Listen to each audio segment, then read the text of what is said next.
আজকের ভিডিওতে আমরা দেখব কিভাবে আপনারা পেটিএমে বা ফোনপেতে ব্যাঙ্ক অ্যাড করবেন।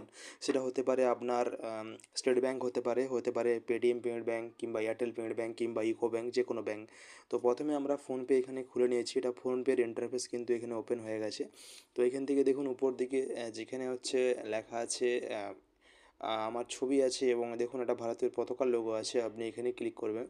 তো এখানে ক্লিক করার পর দেখুন আমার এখানে একটা দ্বিতীয় নম্বর পেজ এখানে ওপেন হয়েছে, যেখানে প্রথমে আছে রিসিভ মানি, তারপরে লেখা আছে পেমেন্ট মেথড। এই পেমেন্ট মেথড অপশানের প্রথমেই দেখুন আছে ব্যাঙ্ক অ্যাকাউন্ট।